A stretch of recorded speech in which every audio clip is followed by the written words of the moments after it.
Okay, I think we can just start. I was waiting for a starting signal, but I think it's fine. So, welcome everyone to our Neonew panel. I know there have been quite a good amount of denim panels already earlier today. So we really try to touch a bit of different topics than the ones that have been touched earlier today. So Neonew, it's a bit of a fancy word. Let's see what's behind it. Jeans, as we all know, is actually one of the most worn garments globally. And it's also, if we look into quantities and production, it's one of the leading industries by the quantities. Jeans is a very interesting garment because the supply chains for jeans is a bit different than it is for any other garment. And what is also interesting is that it's a very, it's a traditional, it has a history. It's a garment that is already with us for a very long time, and it has reinvented itself throughout the years again and again, so that it actually can be called like a wardrobe staple these days. And so it's very interesting to look at it, how it has developed and how it has changed throughout the years and the requirements that came up. So why are we here today is also, unfortunately, it's not everything is nice in the production if you look at it. So there are a lot of environmental issues. Jeans production is massively related to water consumptions and to the usage of hazardous chemicals. So also this is a topic that we're going to touch today. And I think it was about 2010 that Greenpeace has revealed the dirty secret about jeans. That was a report about jeans production in China, where they had actually sneaked into factories and had uncovered really unhuman working conditions and massive water pollutions. And actually this report was sort of a wake-up call for the industries. And it's actually 9 years back from now. And since then, the whole industry has shifted enormously. So a lot of things have happened, and this is also what we like to cover today and see what exactly has changed throughout all the production steps. And Levi's was one, I think Levi's is known by everyone, was one of the first brands that conducted a life cycle assessment to really look into every step of the production chain and see what kind of environmental impact the production actually has. And they identified 3 stages as the most pollutive ones, which is actually the raw material, the fiber stage. It's the indigo dyeing process. Indigo is very special since it's a wet dye and insoluble in water, so it requires a lot of chemicals for the dyeing process. And then, of course, since we do finishing on jeans to achieve a used look, this production stage has also been identified as a very critical. So today, this panel is actually to really look into all the different production steps as far as we can cover this, and to see where are we coming from, where are we now, and where are we heading to. So I really hope we can give a broad perspective today on this. And I'm very glad to welcome our 5 panelists today, which all have a very strong background in environmental topics and also in the jeans industry. So next to me is Amanda. You might have seen her already in a panel earlier today. She's from Sustainable Angle, and she's in charge for the Future Fabric Expo, or the curator of the expo, actually. Then we have Heiko, founder of German eco brand Wunderwerk, which came up a few years back. I think it's about 5 years now, 4 years? 5 years, yeah. And yeah, it went up the hill, I would say. I think I read in the newspapers on the first season you already sold to more than 60 retailers. Yeah. And that was actually a bit of an interesting turning point when Wunderwerk started, because that was just when sustainability came into mind of people here, and the industry started to grow. And Wunderwerk was one of the first one to really do very fashionable designs. That was quite interesting. Yeah, we welcome also Lisa. Lisa is head of brand communication at Hess Natur. It's one of the eco-pioneers in the industries with more than 40 years of history and a strong DNA on sustainable and environmental sustainability. And then we're also very happy, of course, to have Robert here from HempAge. homepage is also very interesting, that they have a super strong focus on, well, the name is already a program, I would say, about the usage of hemp as an alternative fiber. So very curious to hear more about this later. And then we're also very glad to have Brigitte here. Brigitte doesn't come from production, but she comes more from the certification side.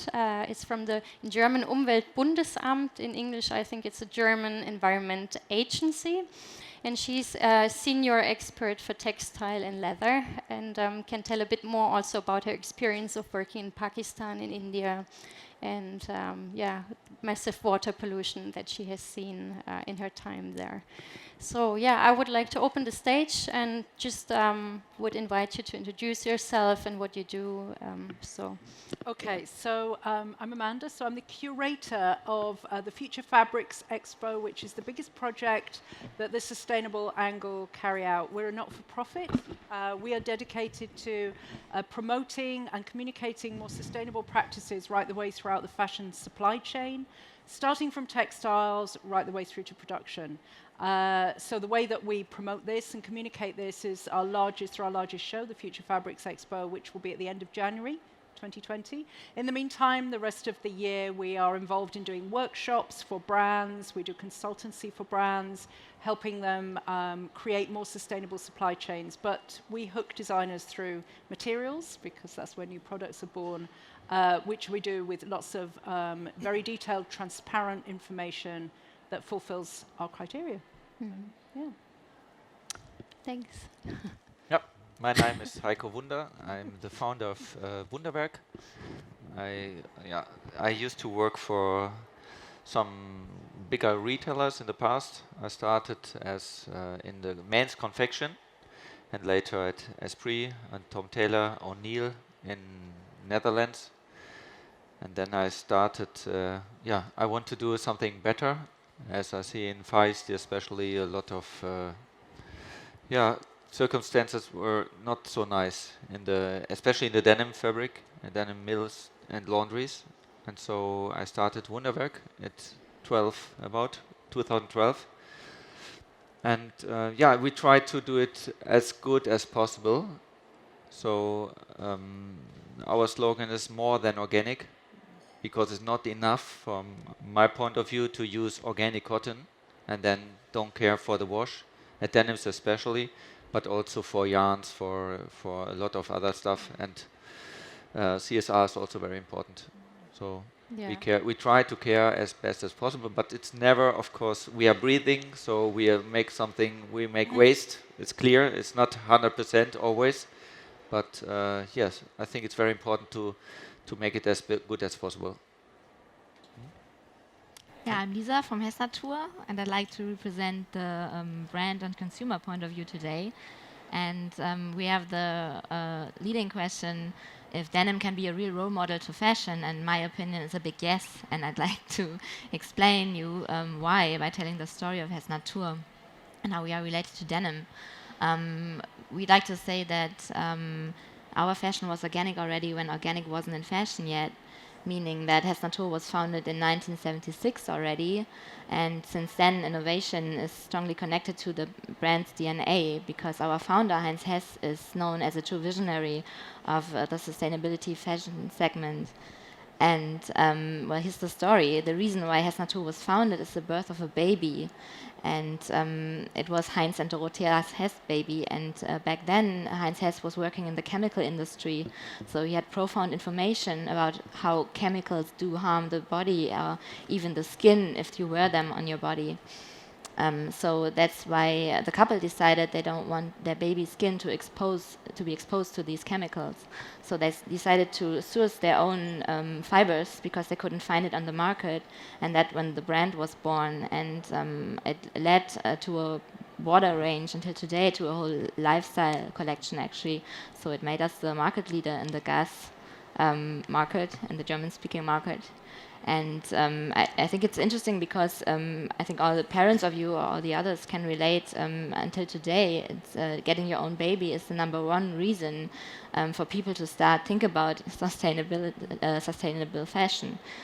Because when you get a baby, it's there and it's naked, and if you want to take responsibility first, you can cuddle it, you can feed it, but then you have to dress it. And if you think about what is going on in society today, you see the Fridays for Future movement, you see kids skipping school just to demand a more healthier future.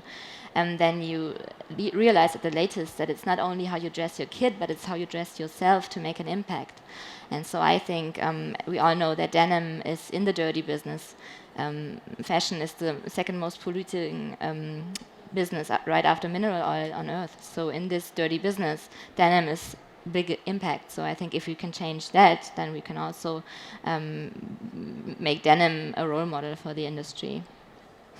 Can you maybe just give a few more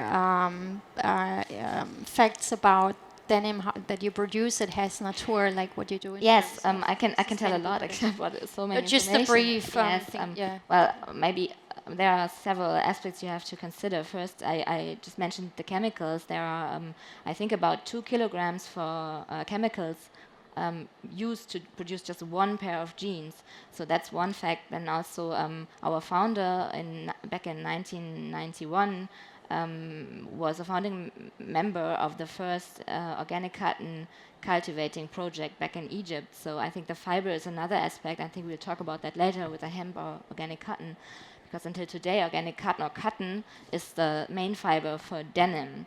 And I'm sure you are familiar with the numbers, but if you use organic cotton, you save up to 90% of water in comparison to conventional cotton if you use it.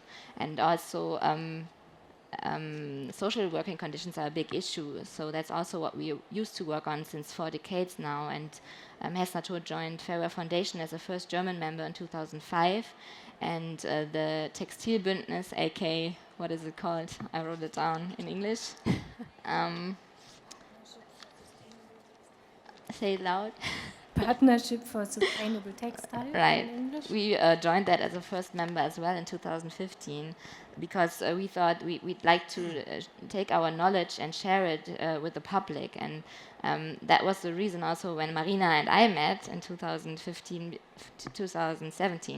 because in 2015 back, the Hesse Natur Foundation was founded because we thought we might share the knowledge we gained over the decades with the broader audience. And in 2017, Marina and I worked together for the Hesse Natur Salvage Denim project. It was a natural indigo salvage denim. And actually you could tell it because Marina built up the supply chain. It was a project in Bangladesh. After Rana Plaza, we decided to go into the country and show that you can surely produce fairly and sustainable in that country. So we built up a salvage, a premium denim, up with a natural indigo. It was hand woven and hand dyed. So it's a pretty cool story where we met. And so the story goes on, and today we are working on the most sustainable denim since more than 43 years, and we have much to tell about that, but maybe I can let someone else talk. Oh, but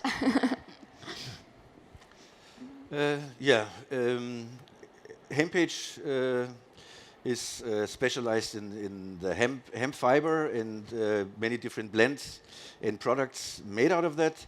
In the brief conversation we had in the back before the start of this, I said that my general answer to the question, can denim be a role model for the industry? My answer would be no. And strong disagreement right from the beginning. But in our case, it was really, I don't have any clue about the industry that is working with a lot of chemical fibers and with coatings and so on, like it's done in the outdoor industry or bathing stuff and so on. I just have the comparison for normal fashion production, shirts, blouses, t-shirts and so ever, with the denim industry. And comparing those two, for me, the denim industry has always been the worst part in the part of the industry that I know. And for multiple reasons. It was the ecological part as well as the social part. And taking things serious. This led to the situation that our customers many times were unhappy because sometimes we kept them waiting for years for the next product just because we didn't find the right producer. So we had the fact that a producer went bankrupt, and actually it took us, right now the customers have been waiting for this new denim for nearly 5 years. And this is not so nice because you also lose the spaces in the stores. But from our view, it's either you take it serious or you don't. We take it serious, and we think there's still a lot of room for improvement. But most of all, I think, for me out there today, there's too much PR, there's too much wording, there's too much greenwashing. And there's so many beautiful stories out there, but the reality, from my point of view, unfortunately, looks quite different from what you can read. Thank you. Brigitte.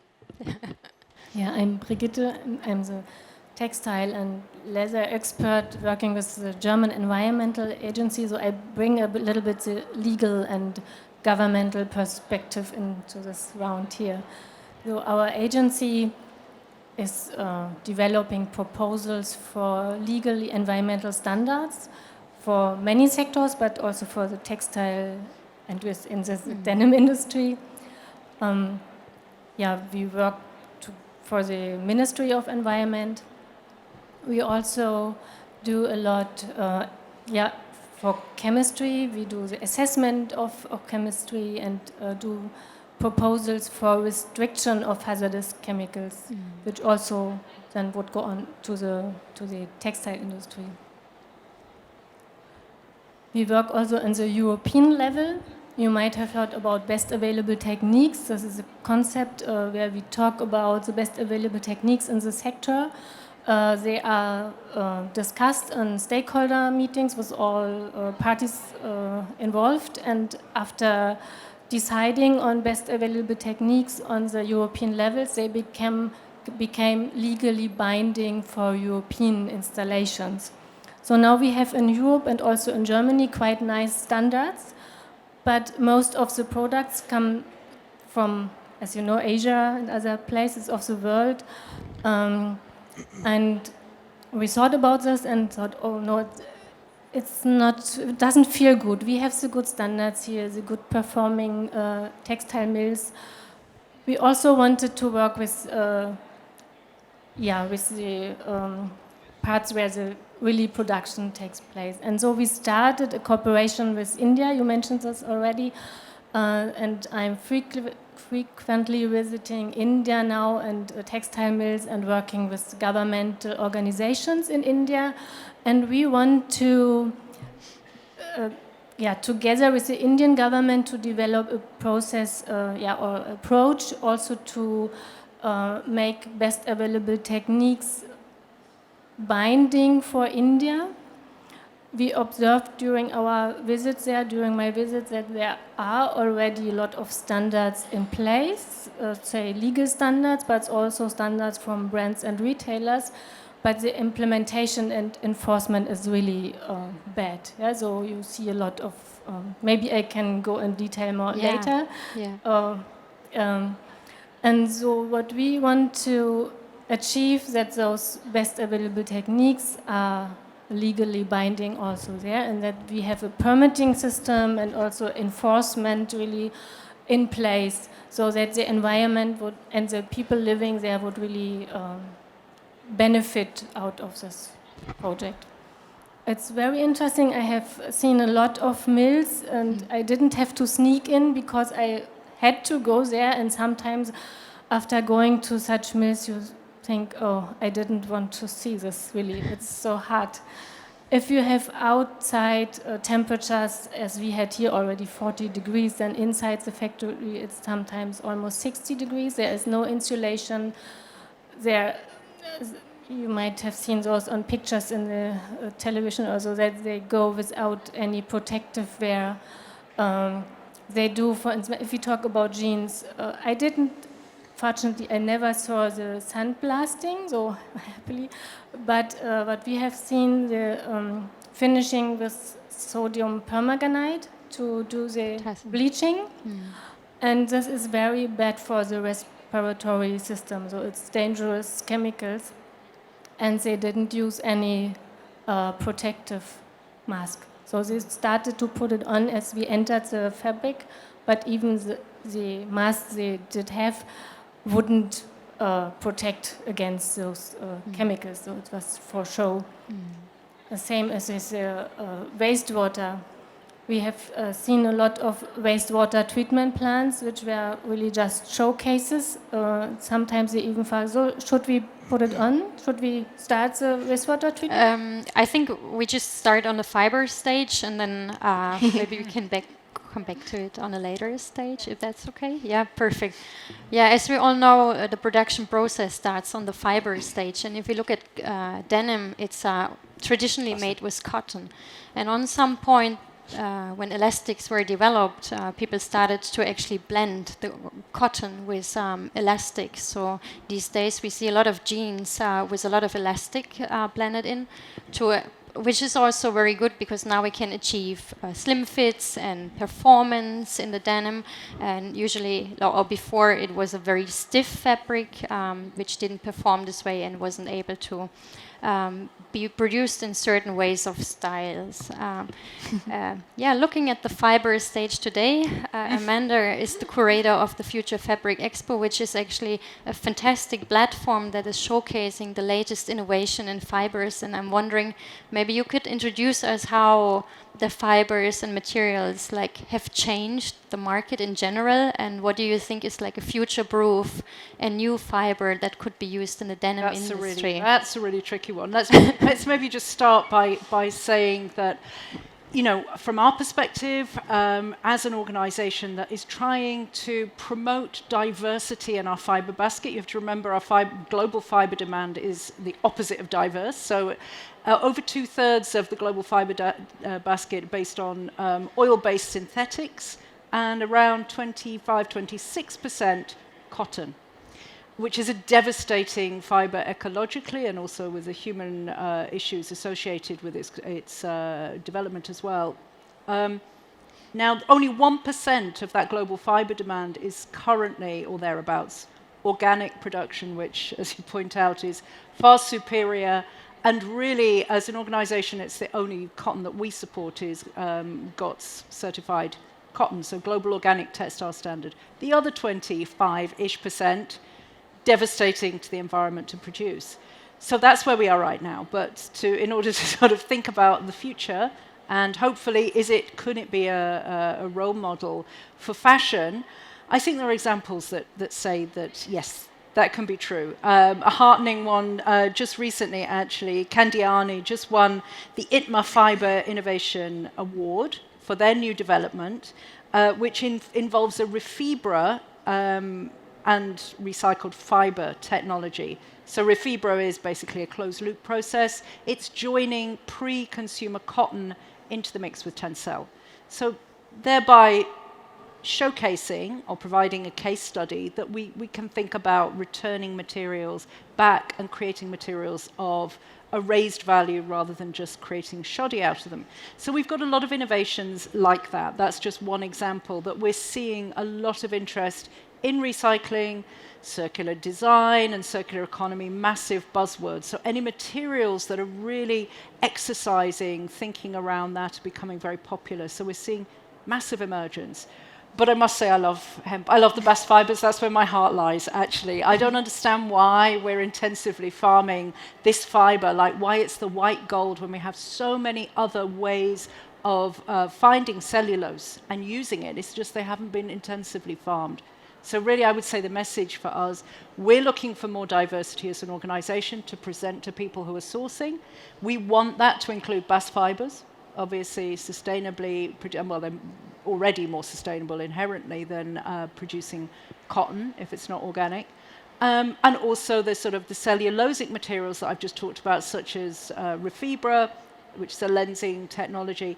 So that's the space we're in at the moment, but we're also seeing a lot of blends problematical for recycling, but we're seeing new technologies coming along that are able actually to separate materials. They're not scalable right now, but I don't think we're too far away from that. So that provides some sort of hope in the materiality of our jeans. So I think there's light at the end of the tunnel for us. That's what we're seeing. And of course, usually the press wants to grab hold of those materials. Oh, are we going to be wearing orange fiber? Are we going to be wearing pineapple fiber? Are we going to be wearing this? We've got it. Those have their place for different purposes. It's not for jeans necessarily. I think jeans still have to be a cellulose-based, sturdy fiber in the first place, so that they have longevity that we want them to have, that they grow with us, they fade nicely with us, and they give us the properties that we want. So yes, for us, they've got to be cellulosics, not spider silk jeans. I don't see that happening. Spider silk for something else, but not for jeans. Yeah. So that's our perspective for purpose, fiber fit for purpose. Yeah, that's very interesting, especially since we know that cotton is like a very thirsty crop, and that like a special issue here is the water usage. It's very nice to see that there are potentials actually to reduce this enormous impact in the first stage already through new fibers. And I'm very curious also about the hemp fiber that you have chosen for your jeans. I saw it's blended with organic cotton. How did you decide to go for hemp, and what are advantages and what are challenges to produce denim with hemp? This wasn't a decision made by thinking. We came across hemp like the virgin came to the child, right?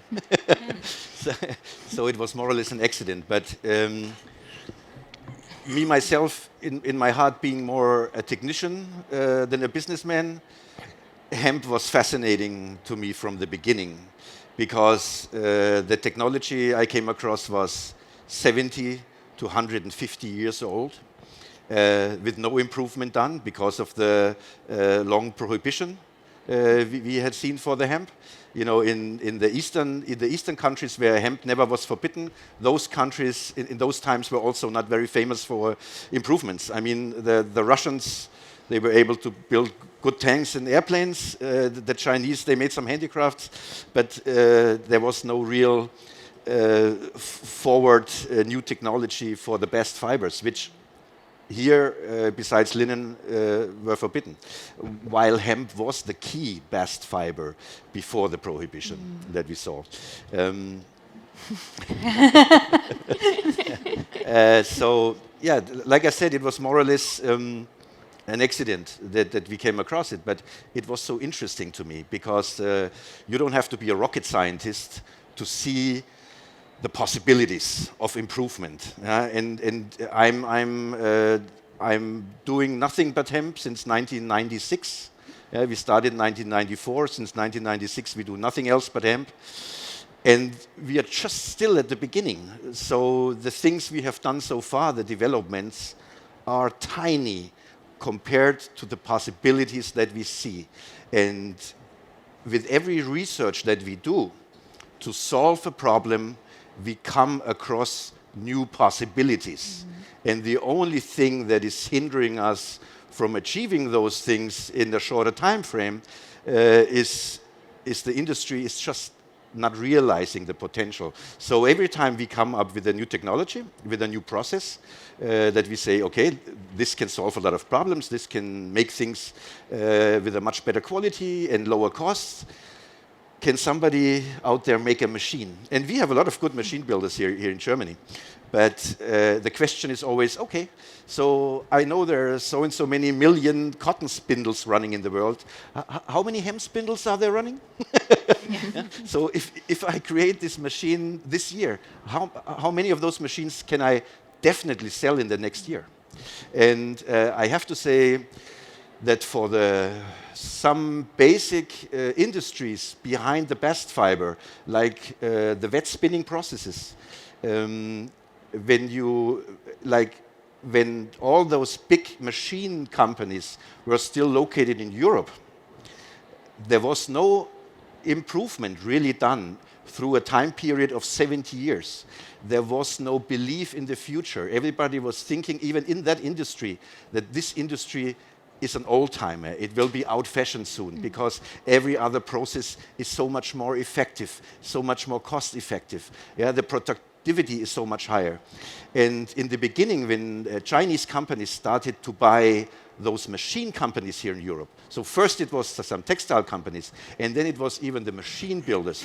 And to me, it was like, oh my God, now we don't even have that industry here anymore. It's all sold out to China. But today, I have to say, the Chinese did something with it.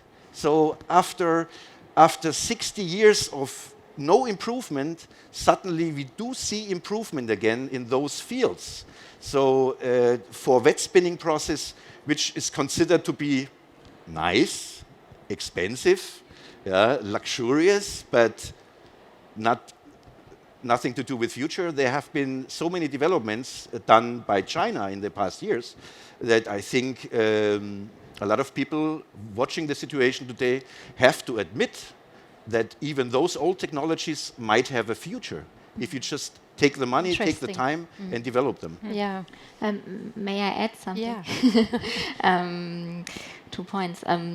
At Hesnatur, we are known for natural fibers, and we always try to mix on blend fibers as well. And we bring out in spring summer 20 a denim out of, as you said, cotton and hemp. It's a blend.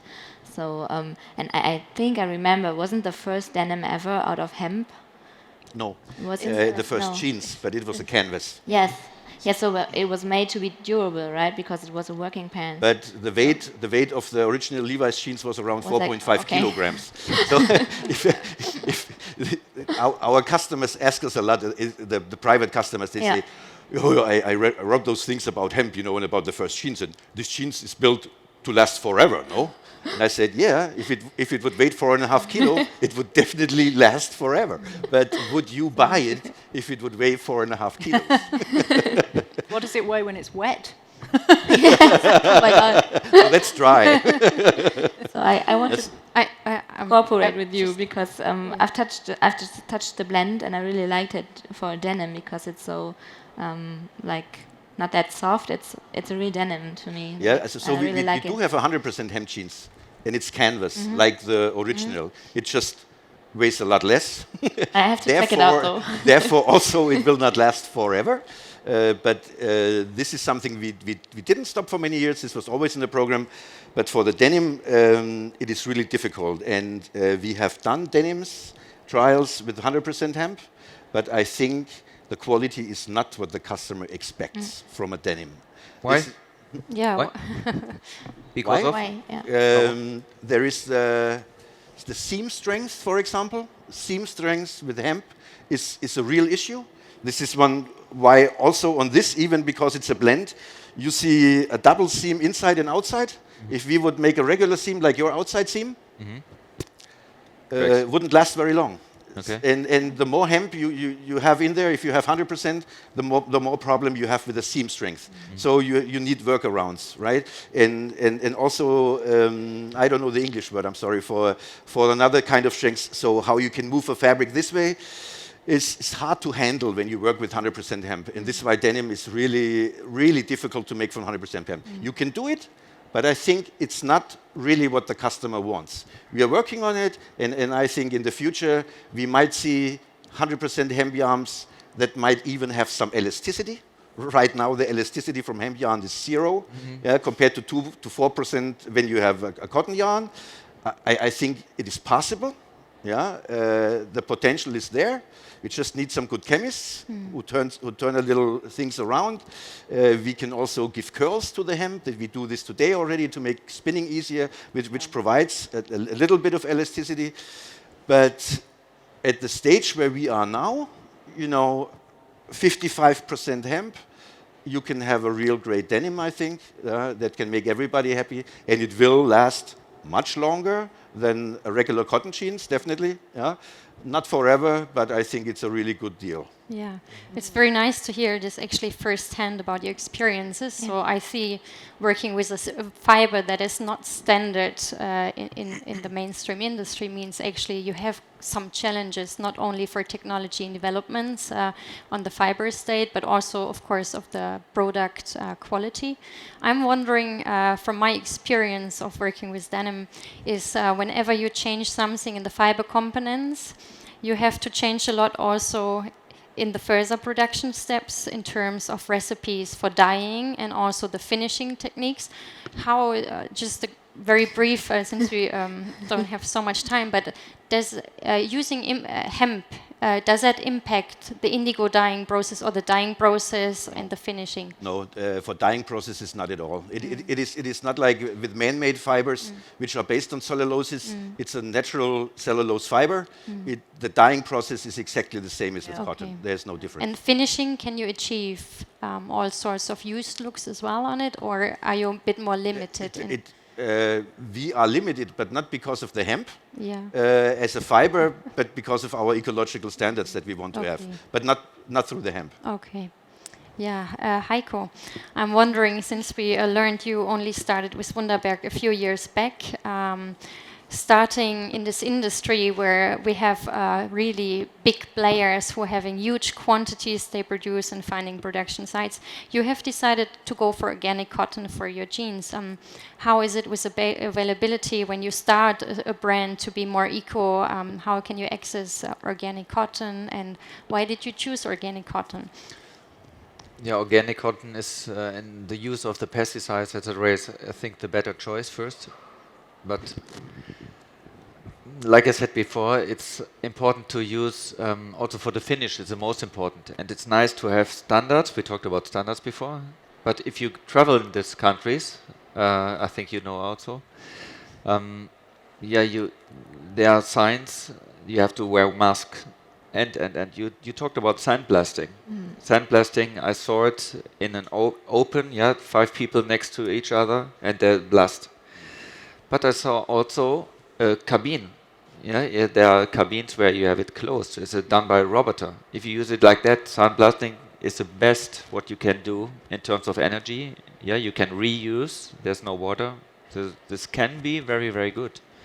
So the standards are nice, but you have 60 degrees in the mill. There's no light. There's no energy sometimes. It's, they don't care. And you have the helps, you are obliged to take the mask, but they don't wear because it's too hot, and they have no shoes on. They go through the chemicals, and at lunchtime they use the table where they blast before they used to make the lunch. It's really, if you see that, it's crazy. I got like I said, for big companies, sometimes I don't want to say that they are guilt, but of course they have to care, like I think Hess Natur makes it, CNA, whatever. They are traveling into countries, they care that the suppliers are doing the jobs like agreed, their contracts. But it's nice to have, like I said, the rule, the contract, and if nobody cares for the workers. And we have to care as well. And so therefore, I used to work for 8 years in Far East a lot. I was traveling every 6 weeks about. But I said I want to have a place for Wunderwerk where I can be in a few hours. I can control, and even where I know the owner and where I can trust. And this is the way why I think I choose this group where I'm now, where I do the laundry, where the owner supports us a lot, because he is by himself. He's very sensitive, and by himself he wants to make it better, especially the use of water. By the way, the water is not the worst. It depends where you are doing the water and what are you doing with it. It's very bad if you have, let's say, a denim with 100 liters of water, and you contamine it with chemicals. And then, some people say, yes, we are doing we filter everything. It's very nice, very clean, but what to do with the filter? So it's, this is also not the solution. So therefore now we have, like I said, it's never perfect, but we had the use of water between 3 to 10 liters since 4 years about per denim. And for 3 washes now, we have since last winter, we have the use of under 1 liter, so 0.7 liters. And that is fantastic. And the water is also reused. So 97%, 99% about will be reused in the same system. There's no potassium or no chloride. So that's really good. Really good for that kind. Yeah, it's this is, I mean, a massive reduction of water usage, and maybe we can touch this a bit more in depth a bit later, and you can explain to us how this is actually possible. But I just want to raise that you mentioned one of the very important points in jeans industry. Nothing is ever black or white. Like, it always depends how you use a technology or a method. So it's one thing that sandblasting, that example that you just mentioned, that it can be used in a very good way, and it would be actually a very good technology to be used if it's done in a safe way for humans. Or it can be actually devastating and really killing people, like, to say it in a bit drastical way. We see this also, for example, with ozone bleaching. This is always an example I really like to give. Instead of using chemicals, using a bleaching which is based on oxygen. And I mean, if you put a very dark blue denim in an oxygen machine and you have to bleach it down to a nearly whitish jeans, is oxygen bleach still considered a sustainable bleaching method? So this is the question. But then, of course, brands promote that jeans is very sustainable since they've been using oxygen bleaching. But wouldn't it have been better to produce a denim with only light blue color from the very beginning, so you don't have to bleach it down this much? So yeah, this is actually, I think, the trickiest part about jeans, that you can always use things in a very different way, and they could be good or not. I would like to hear from you, Lisa, since you just mentioned Hess Natur is now raising the level of sustainability in your jeans production from already a very high standard to the next level. Maybe you can give us a bit more details how this is going to look like. I have to look at my notes because I just got the numbers last night, and yeah, as I said, we're working on it, and it will be our basic denim program will be redone by the upcoming season. And I think you mentioned, was it you or you? I think it was you. You're also working with Gonza Denim Revolution. Is that you? Is that you? All 3 brands are working in Tunisia. They're all working in the same factory. That's what I just thought. So actually, it's the same system. We try to limit down the water consumption, although we already try to filter out everything that is harmful. But we try to recycle the water through the washing system, so that you wash with the same water again and again. So that makes it more sustainable. And also, we set in a focus on the details. So we try to save resources, that we don't have patches anymore. We do it with laser, or the rivets. Now I have to see. They are electroplating free rivets. So this also slows down the consumption of much energy and of waste and water. So it's a small detail. As you said, you can never be perfect, but you can improve more and more, and that's what we will actually do now. Yeah. Brigitte, I'm wondering, from your experience of working in or visiting factories in Pakistan, in India, and also coming from a more, how do you say, governmental side, maybe, what do you think, how can we support? Because we have seen real grievances, especially with related to water pollution and everything. So if we place our production in countries which have lower environmental government regulations, how can we support? We see here brands who are very conscious about sustainability and request a lot of things. Other brands are not aware of this or not doing this. How can we support manufacturers in that transition? How can we help that these things are not happening anymore? This is quite complex because, in my opinion, it has to be done from different sides. First, one side is a governmental approach to really enforce the standards which are there. And you mentioned those nice figures about the reduction of water consumptions.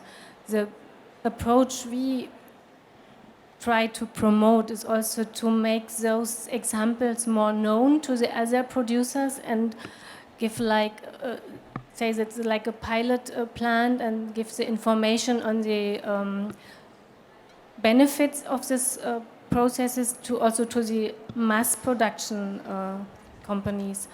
And here I think lots of those owners of the companies are really willing to do something, but they are lacking of knowledge. So they have, for instance, the standards given by the brands and retailers, and then they ask, how should we do this? Or when they see standards for chemicals, I was told, oh, we don't use chemicals at all, we just do printing and dyeing. And that's okay.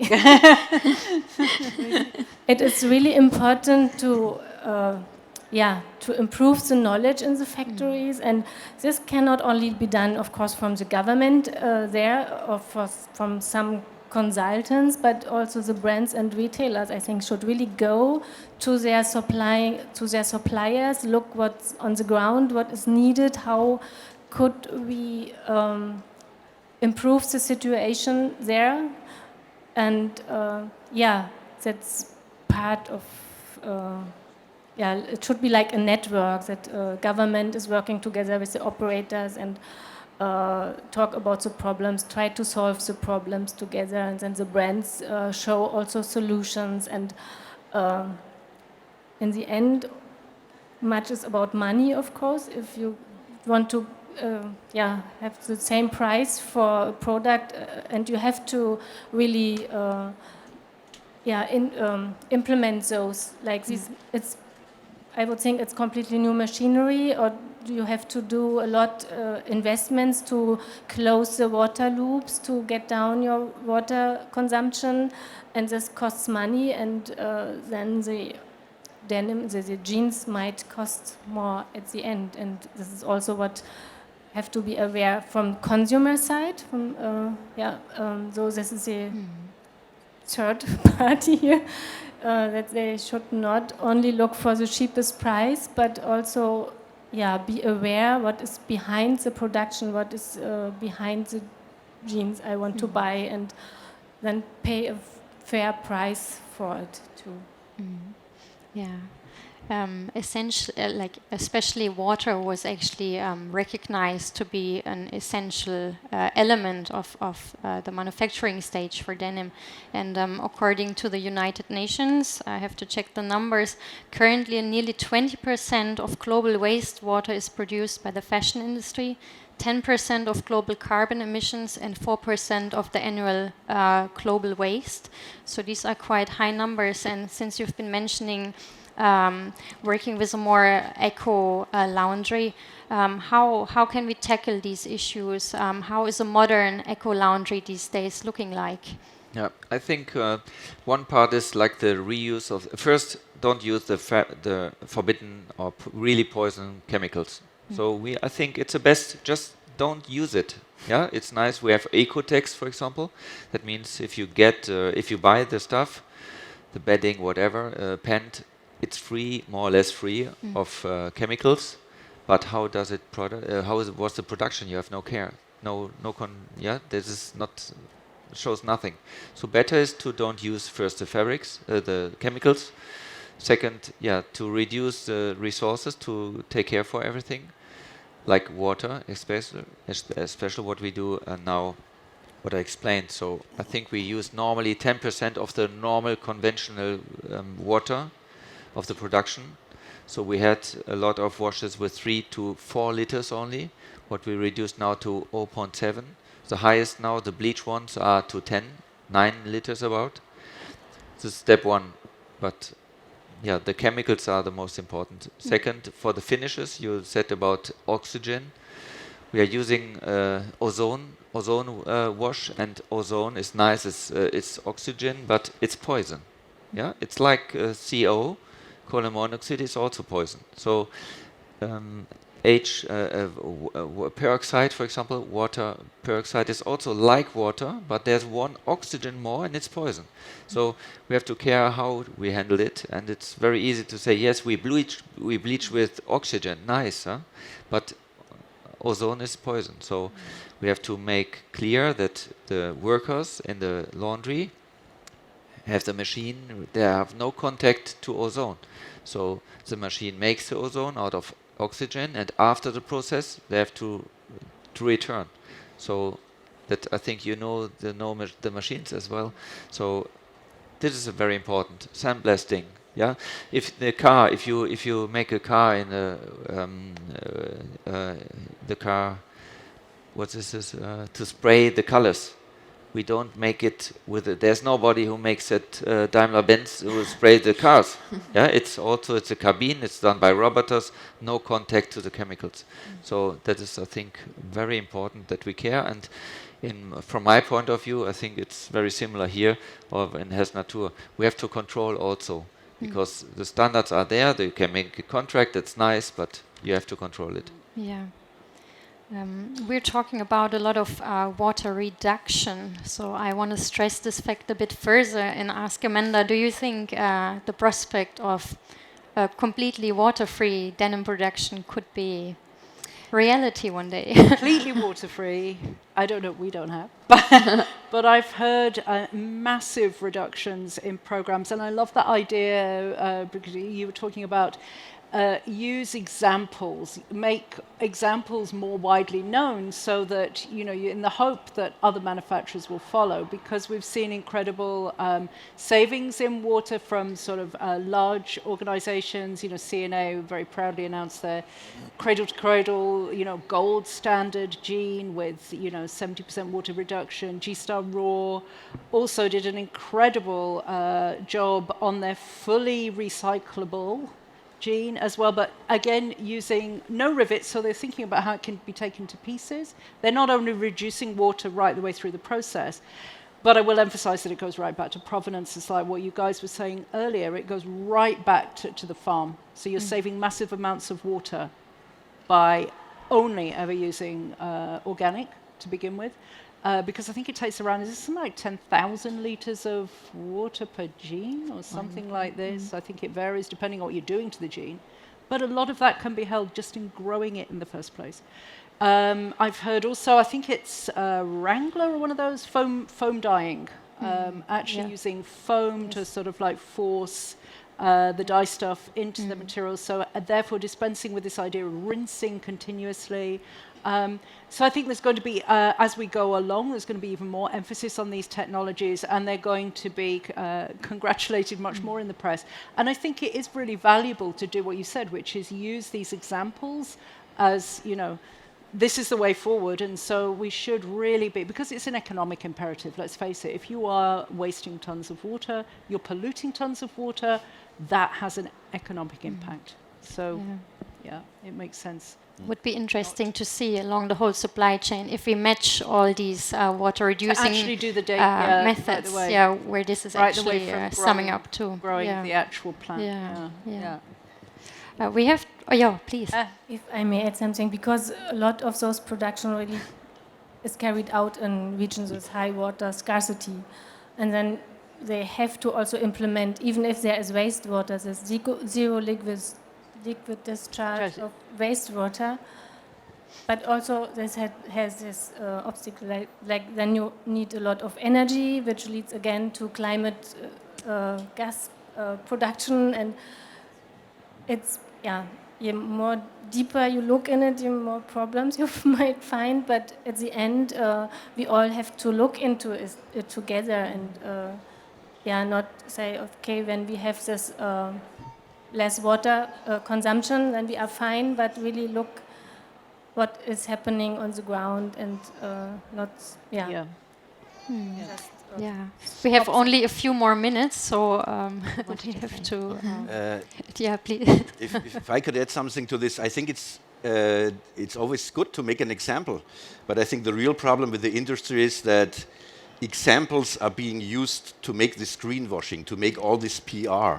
There is one product that is presented, and if you don't read the PR closely, you're not aware that it's about this one style that has been produced this way. But 99% of the products are still produced the old-fashioned toxic way. And this, if we look to Gonza, for example, and we go to the factory there in Tunisia, he still has his own factory too, and you look how many customers are working in this new eco-factory and how much is produced in the old toxic factory. But every one of those customers has the new Gonza Denim Revolution on his homepage and said, this is where we work. So if, you know, I'm a friend of people taking care of something, but I also think we need laws. We wouldn't have an FC KW-free refrigerator today if there wasn't a law for it, you know. And I really love Minister Müller. I think he's one of the few politicians who really have a strong belief, who have a good heart, which is hard to find in politics today, but he needs to do his job. And his job is to make laws and not to wait for the industry to change something. Yeah. Thanks for this absolutely. statement. Yeah. We're running out of time, so I would just give everyone the chance to give us a last statement on the actual entrance question that we have. Can denim actually be a role model? So just maybe in one sentence from each. I'm hopeful, despite what you say. I'm hopeful that it has the ability to be a role model because it is a one product category and it's only concentrating on one type of material. It has the ability to do that, to get things right. And so whether people follow suit or not is by the head, but it has the possibility to create a role model. It has the potential, yeah. Yeah, you said we need laws. Okay, that's nice, and you're right. But I think everybody here, the end consumer, you have the power. So it's so important that you look how is the denim made, because there's a lot of greenwashing. It's in the big companies that say cotton blend, for example. It sounds very good. Cotton blend, wow. You have a cotton shirt and I have cotton blend, very nice. But cotton blend, you know, what does it mean? And the normal Germans, they don't understand. They think it's very good to have a blend. But it's 20% organic cotton maybe and 80% normal. And not done like in a God standard, for example. So I think the end consumer has the power to look, to care what is in. Is it a brand who has 99% normal conventional production, and then they say, wow, here, this is the only one I have. It's 200 euro, but the rest you can get for 79, and it's normal done with poison and with potassium, etc., and not fair. Yeah. So I think that's it's a very good message and very important message, because if the end consumers, if they stop buying that, for example, the best would be a combination of the law and this. But if they stop buying, you know, it's one day, maybe 1 week, they will remind, the mindset will change of the companies. Lisa? I joined the hope. And I would like to end with a quote from our founder who said that actually 20 or 30 years ago already, and I think it's still very relevant. He said that one of the biggest challenge of the years to come is the conciliation of the economic and ecological needs of our society. So I think whatever we talk about, we have to do the homework for the denim business, but it has to be, in the end, it has to be reasonable. The consumer needs to be able to buy it, the new technologies, whatever we are working on. So as you said, it's a circle. We are all in this boat together, and we all have to cooperate. Robert, in one sentence, what is your statement? Well, I really hope, you know, that things will change more. We know there's the potential. We know there are new technologies that enable us to produce more eco-friendly.